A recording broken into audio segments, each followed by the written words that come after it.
Welcome to Nobody Told Me. I'm Laura Owens. And I'm Jan Black. If one of your goals is to make some extra money or maybe even start your own business, we have plenty of advice for you on this episode. For starters, we talk with Chris Guillebeau, the New York Times bestselling author of The $100 Startup. Chris is also the author of Side Hustle, From Idea to Income in 27 Days, and he hosts the popular daily podcast called Side Hustle School.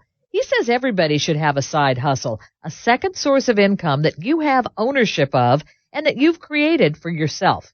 So what's the first step in figuring out what your side hustle should be? Yeah, great question. I think, when a lot of people think about this, like, what should I do? I want to have a side hustle. They think about this question of like, how can I follow my passion? Like, what am I passionate about? What do I like to do? And that can be a good start. It's not like a bad question. I just think we can go a little bit further. So you can ask yourself, okay, what am I passionate about? What do I like to do?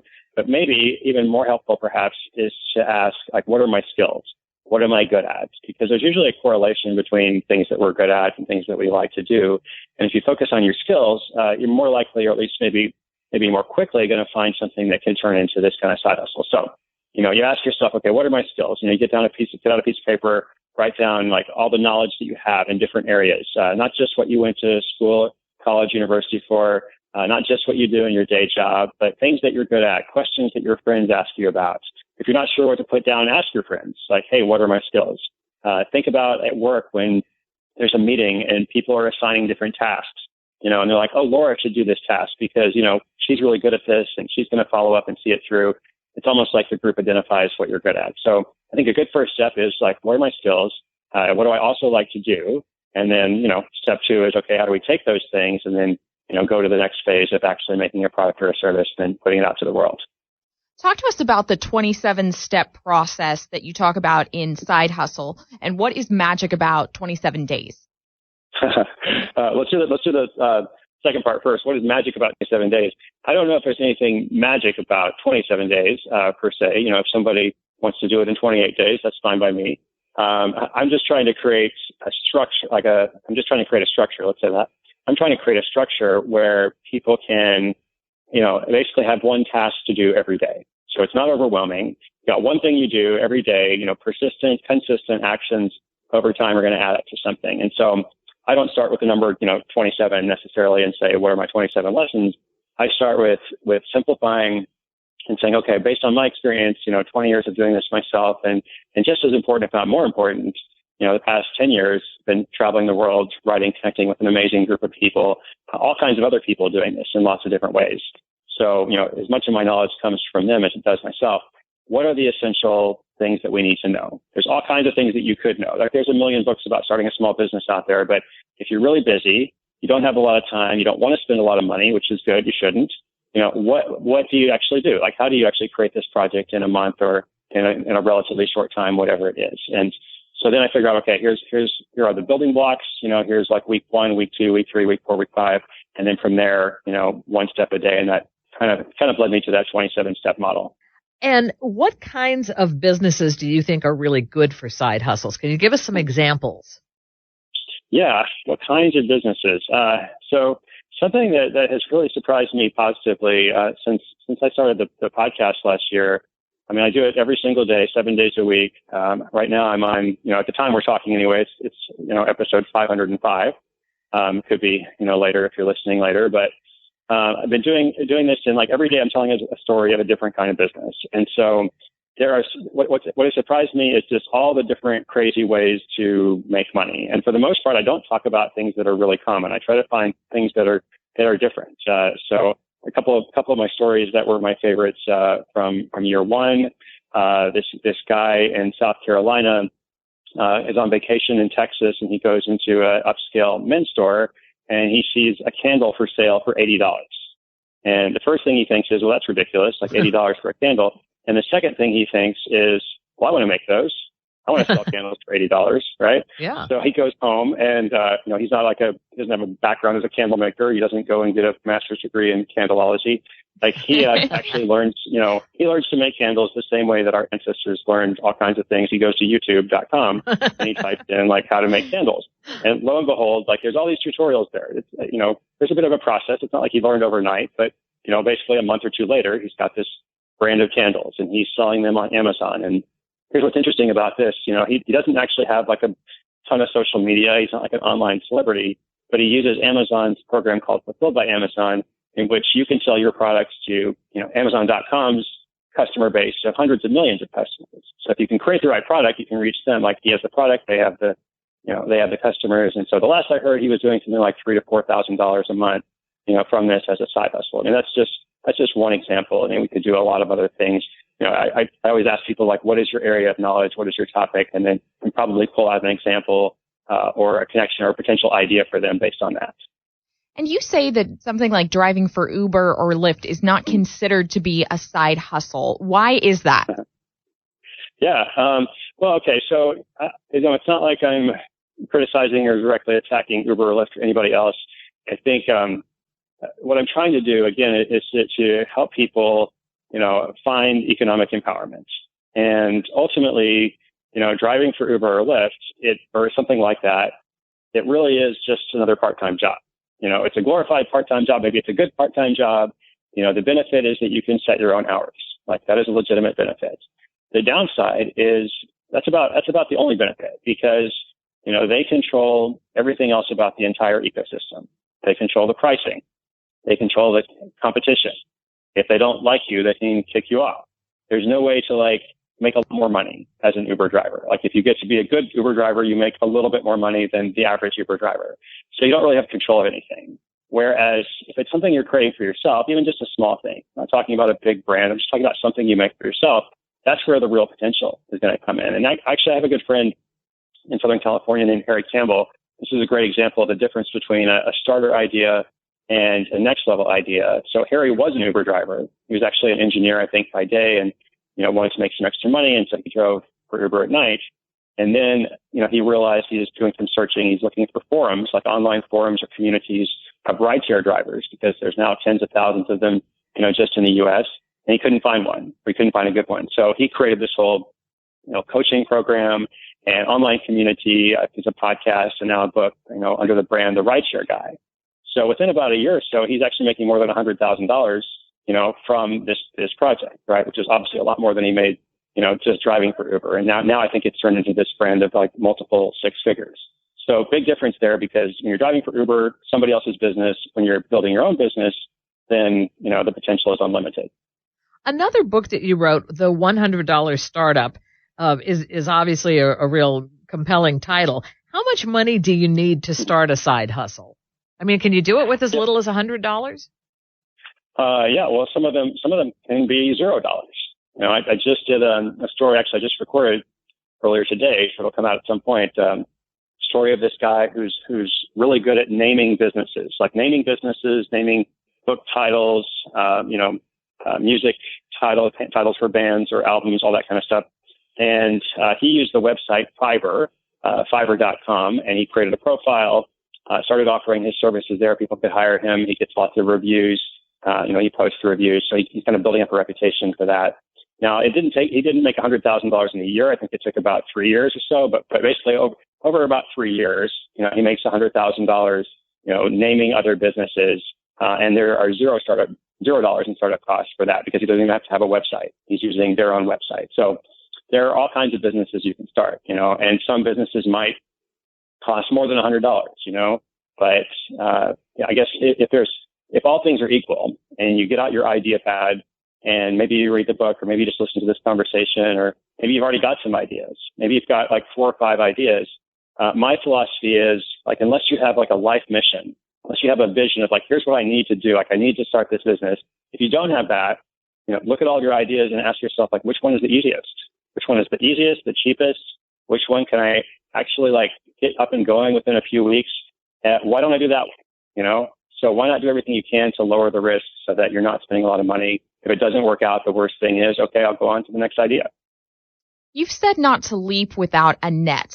Is the goal to end up making the side hustle the main job if everything turns out well, or should you just keep it a side hustle and have multiple sources of income? I think that's entirely up to you. I think people have different goals, and that's one of the beautiful things about this model is I'm trying to help people create freedom, and the freedom is then for them to do with what they want. And so I hear from people from all different backgrounds, and some people are like, yes, I hate my job. Like I'm listening to your podcast in my cubicle. I'm not supposed to be doing this. I'm just trying to counting the days until I can get out. I also hear from lots of people who are like, I love my job, got a great job. Just trying to build something for my future, right? Other people are trying to pay off debt. Other people are trying to save for a honeymoon or a around the world trip or something. So I really think, it's entirely up to you. And there's so many different things you can do with it. The first step, regardless of what the ultimate outcome is, the first step is kind of what we talked about earlier, like what are you good at? What kind of project are you going to make? How can you develop your curiosity? How can you develop the skill of creative thinking so that you can then start these projects that will enable you to do what's important to you? So if you've got a main idea that you've really decided, hey, this is the one that I really want to try out, how do you go from idea to launch? Give us a thumbnail sketch as to that process. Yeah, thumbnail sketch, idea to launch. Okay. Just thinking about your previous question about, and you mentioned the $100 startup and, what do people want to do? So I'm going to come right back to that thumbnail sketch. But I remember when I published the $100 startup, it was funny. I started getting these emails from people that are like, hey, Chris, I read your book and I quit my job. And I was like, well, that's great. But what are you doing? Did you start a business? They're like, no, I haven't started a business yet. I'm like, okay, I must have left something out, right? I must have left something out of the book because there's a second step there. You're not supposed to actually fire your boss or quit your job until you have something. And so the leap without a net, that's what I was thinking of. It's like, I'm trying to help people build a net, build a safety net for you so that you have options, can do what's important to you, just like we were saying, whatever the option is. So what is the thumbprint or the roadmap, as you mentioned? All right. So I put it in a 5-week process. And of course, the book has all the information, but I'm always happy to share, anything in other forms too. So basically, week 1 is all about developing your ideas and exploring that sense of curiosity that I talked about, learning to just kind of go through life and pay attention. And we're not really taught how to pay attention. We're not really taught how to be curious.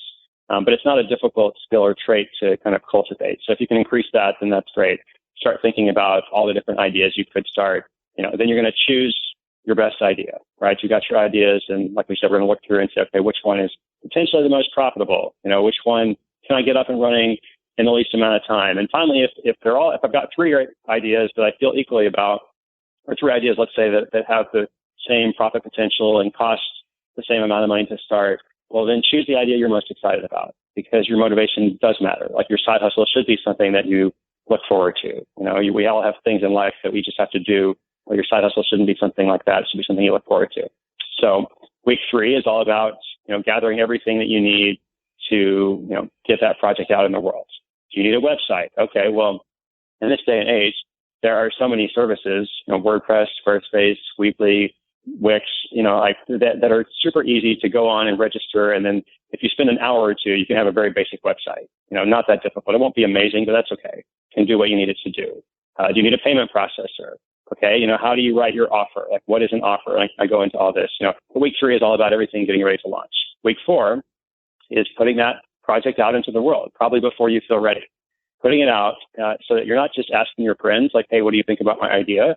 You're asking real people. You're asking real potential customers. And then from everything from week 4, you're going to be gathering information, that will essentially help you decide what to do next. Okay, do I need to tweak something? Do I need to change something?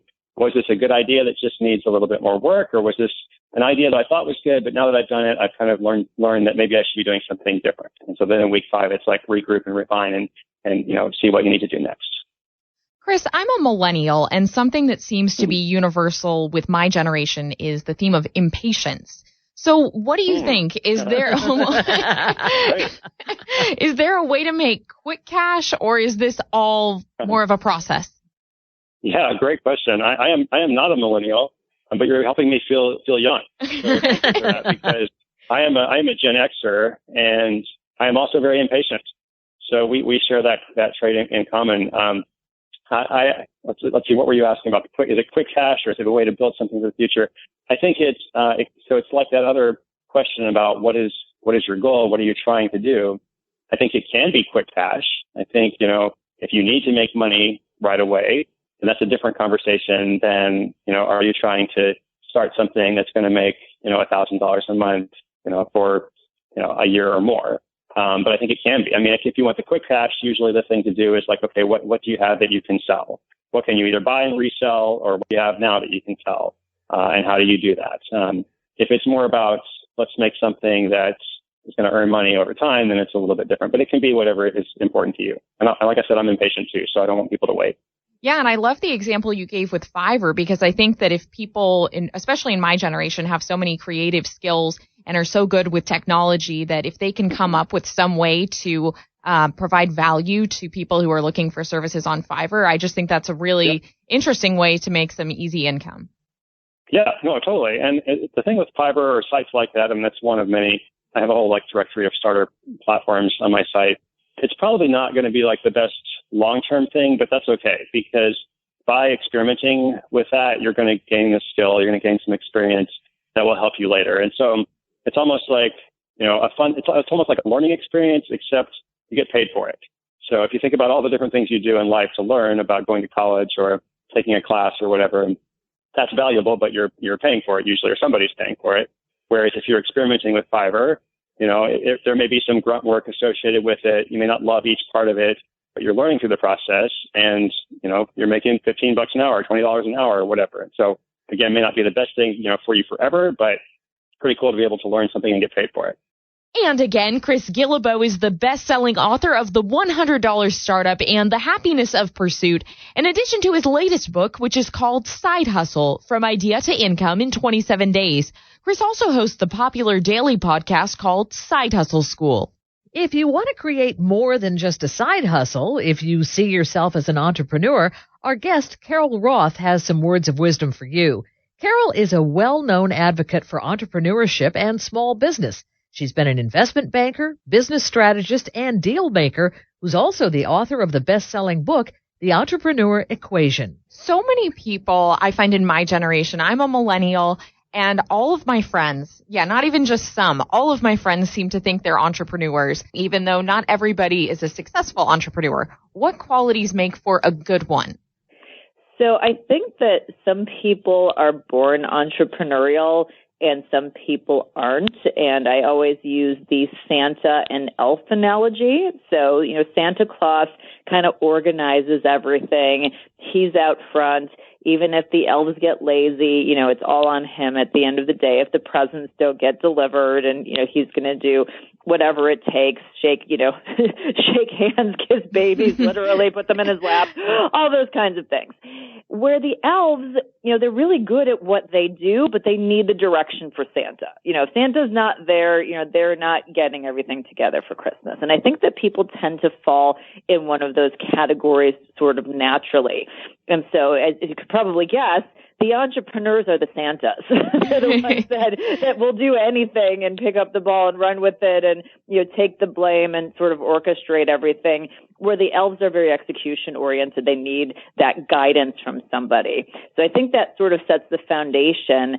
And then after you get past that, for each opportunity, you not only need to be that right person, but you need to be pursuing the right opportunity for you at the right time in order to be successful. So a lot of things have to sort of align from you to move from I am an entrepreneur, as you said, to I am a successful entrepreneur, and I have something that's an actual business and is not just me, out driving my Uber or my Lyft.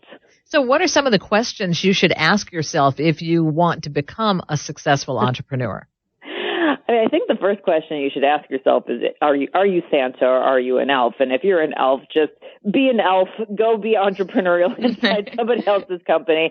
I think you have to ask yourself if the risk justifies the reward. I think that's one of the biggest issues for entrepreneurs, is that they go and they pursue these opportunities where they're taking on a lot of personal risk in terms of their time commitment, sometimes in terms of their financial commitment, and the output of what they're trying to achieve doesn't justify the risks that they're taking on. And we find when you look at the statistics that a lot of people end up creating these job-oriented businesses where they're working more hours for the same or less pay with more stress than if they would have just had a job.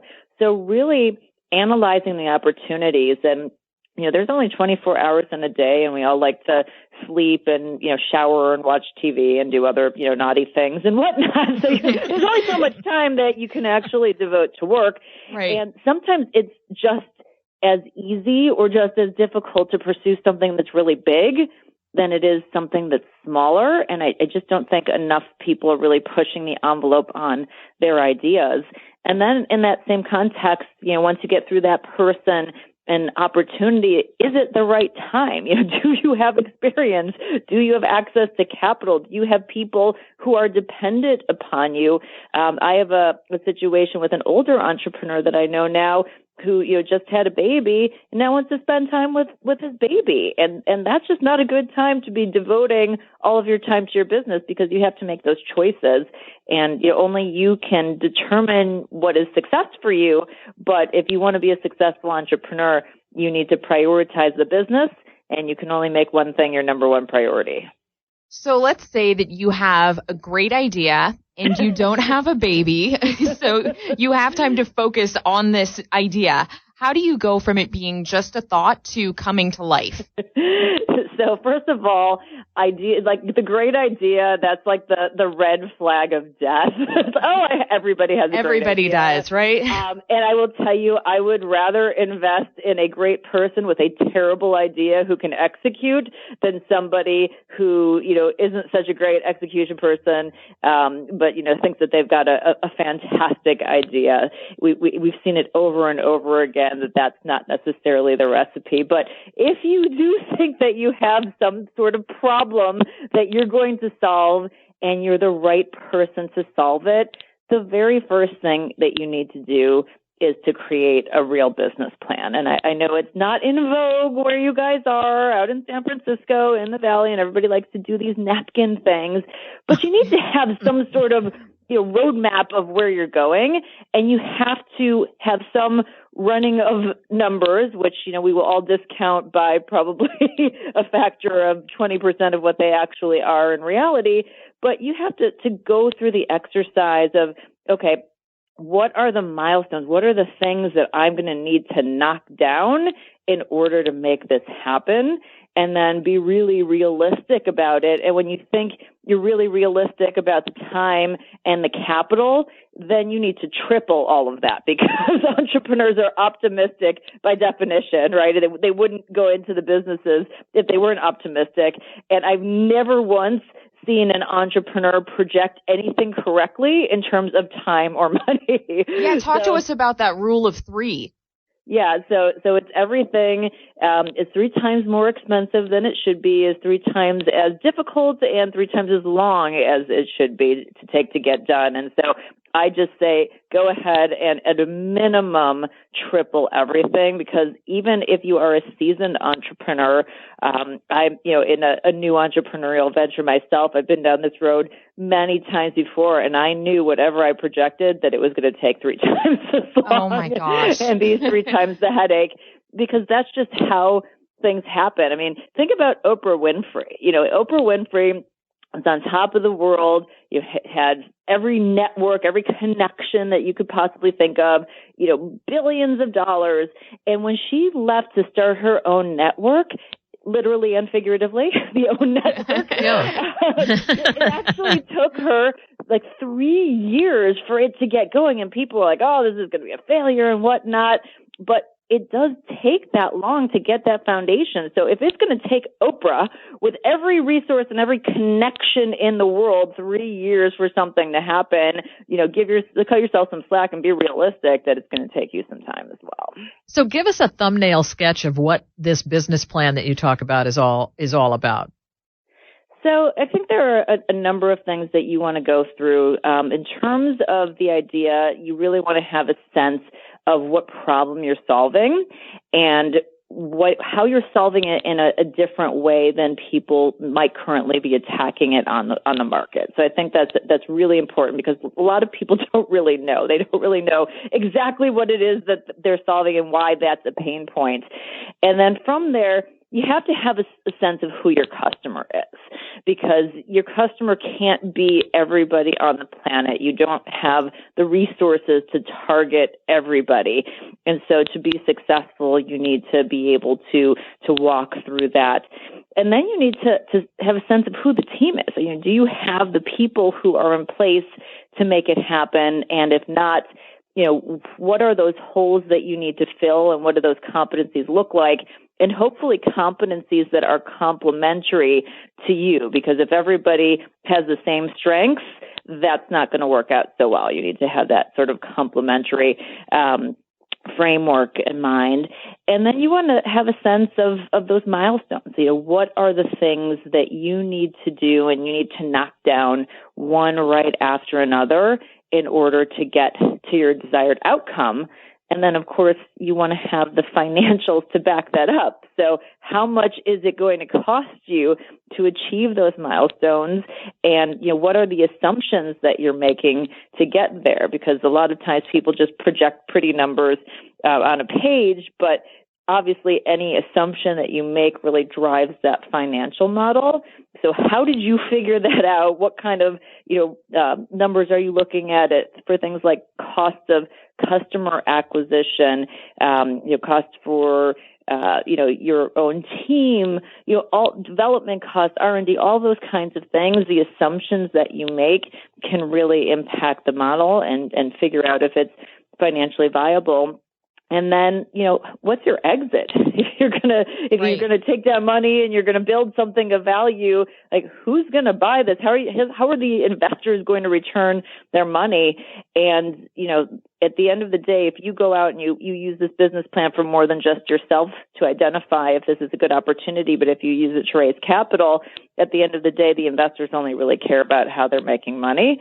So that has to be on your mind as well. If the business isn't succeeding, if you've done all this and it seems like the business is a failure, at what point do you need to throw in the towel? So it's a very difficult question to answer, because so many people say that they've done everything when they've really done three things and gotten frustrated at the rejection. So I think if you come to terms somewhere along the way that you just don't have the stomach and the heart for this, then just cut bait and get out immediately. Like if you're not cut out to do it and you can't pursue something every day with that vigor to get it done immediately and have the patience and the stomach for when it takes much longer, be able to handle the rejection, then just say, you know what, I tried this. It's not a fit, and we're just going to not throw good money after bad, and we're going to cut our losses. But if it's a real opportunity and you're just running up against the wall, you really need to think about, why is it not working? Like, what assumption did we make that isn't working? And is there an opportunity for us to pivot and try something else? And I think that if you look at a lot of really successful businesses, they end up looking different than what we all anticipated, because no matter how good we all are at strategy and planning, the reality is that there's context that we don't know. And so really good entrepreneurs are good at making those pivots and, continuing to transform their model. And I think Airbnb is a great example of that. When they founded that business, the idea was to couch surf on people's house, in people's houses while they were there. So that you would basically rent out somebody's couch or spare bedroom. And when that didn't really work out, they were just about out of money when one of their investors said, I've been trying to get you guys to really think about the, putting your whole place, out for rent model, and you keep pushing back and, you're kind of running out of options. Will you just consider it? And that's when they, changed to that model and joined Y Combinator and got some additional resources and help. But obviously, they could have just walked away and said, it didn't work. Yeah. But they'd made a bad assumption and they tried something different. And, if you've got the heart and you really believe in conceptually what you're doing, you have to keep pivoting. And, if it doesn't work, then if you're a real entrepreneur, you probably go try something again. Carol, you say that nothing can derail your business quite like negative press or reviews. Explain more about that and what a business can do if it gets negative press or a negative review. Yeah, so it's interesting. We have a community of contributors, of small business owners who we go out and we pull to get their expertise. So I'm going to pull from not just my knowledge base, but from all of these wonderful people who are in my community. But, negative press, it's the vocal minority. Everybody thinks something is great, and then you get one negative review, and then all of a sudden everyone's focused on the one piece of negativity. And it's an opportunity for a business to really show who they are, not just by collecting all the great feedback, but showing how you respond to something that isn't working. Because the reality is, we all make mistakes, and even though businesses aren't human, the people behind them are human. And so if you're somebody who got, let's say, a negative Yelp review or a negative review online, the best thing you can do is say, hey, we're so sorry. This is not what we stand for. How can we help you? Let's go ahead and take this conversation online, and let's have a chance to make this right. And by doing that, you do a couple of things. One, you show everybody else who's looking at that review that you actually care and that you're trying to remedy the situation. And then by taking it offline, you take them out of all of the back and forth. And then hopefully once you get a great resolution, you encourage that customer to go back and repost, or sometimes they'll just do that organically. And then I think when people see that you have something that's very positive that you've said, that's been said about you after the negative, that actually counts more than just having a bunch of positives, because it's very authentic and people can see that human aspect for your business. We're living in a time where people put so much energy into their social media accounts. And you talk about how it's a lot more important to focus on making real connections rather than trying to get likes on Facebook or Instagram. Talk to us more about that. So I have a saying that we're living in a time that people are pursuing ROE, return on ego, more than ROI, return on investment. I mean, it's literally the return on ego culture. And I mean, you can spend all day racking up likes and retweets and comments on Instagram and whatnot. But if that's not putting dollars in your pocket, until somebody figures out how you can actually buy something with a like, it's not going to help you to pay rent or to be particularly successful. Yep. So I think it's really important when you have a strategy of using social media and you're using that as a tool, as part of your strategy to remember and keep in mind, like, what am I trying to do here? Am I trying to create awareness? Am I trying to drive actual sales? And there's a space for both of those. But at the end of the day, when it's all said and done, there's got to be a piece of it that comes back to you actually getting a customer and not just feeling good because people made, you feel warm and fuzzy. It's much better for you to have a couple of dedicated customers than to have, hundreds or thousands of likes from somebody who, doesn't end up buying anything from you at the end of the day. So I think that as people spend more and more time online, this whole return on ego thing is becoming a bigger issue. And the people who are going to be successful are those that really take a step back and keep in mind, this is my goal. My goal is to get a return on my time and any actual capital investment and to drive results for my business. Carol, you say that business etiquette is more important than ever. Why is that? Well, have you ever been on the internet? Have you ever been on Twitter? Have you ever been in the comment section? People have just completely lost their mind. I mean, I don't know if you ladies agree, but it seems like more and more people have just really gone off the deep end, and people just completely lost all sense of decorum. And I think that in terms of being professional and treating others with respect and having that, appropriate etiquette and being focused on authentic relationships, it really differentiates you, which is not a really high bar. It used to be that we had a much higher bar. The bar is just getting lower every day. Yeah, So no, you're right. simple things is just being courteous and authentic and, saying thank you and, writing thank you notes and those kinds of things will actually turn out to be a competitive advantage for you in business, and it will enhance your network, and it will make somebody in your network who might want to refer a customer or client to you know that if they do so, they're not going to be embarrassed by doing so. And so that's another thing. I mean, it's I just feel like across the board, the bars are all getting so much lower that things that used to just be common sense and common courtesy really have shifted and morphed into these true competitive advantages for people. So if you're just act like a normal human being, you are ahead of the game. Carol's website is carolroth.com, and her best-selling book is The Entrepreneur Equation. I'm Laura Owens. And I'm Jan Black. And you're listening to Nobody Told Me. Thanks so much for joining us.